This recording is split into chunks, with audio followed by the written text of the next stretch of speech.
പാകിസ്ഥാനും ഉൾപ്പെടെ 11 രാജ്യങ്ങളുടെ തലവന്മാർക്ക് ആകാശനൗകയിൽ നിന്ന് പാപ്പ പ്രാർത്ഥനയും ആശംസകളും അയച്ചു. റോമിൽ നിന്ന് ഇന്തോനേഷ്യയുടെ തലസ്ഥാനമായ ജക്കാർത്തയിലേക്കുള്ള യാത്രാവേളയിലാണ് പാപ്പ ഓരോ രാജ്യത്തിന്റെ മുകളിലൂടെ കടന്നു പോകവേ ഈ സന്ദേശം അയച്ചത്.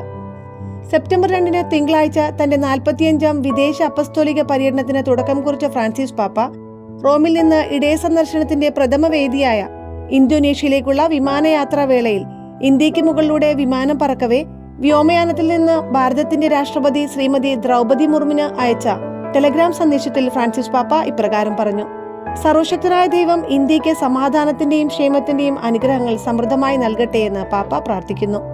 രാഷ്ട്രപതിക്കും ഭാരത ജനതയ്ക്കും പാപ്പ ആശംസകൾ നേരുകയും ചെയ്തു.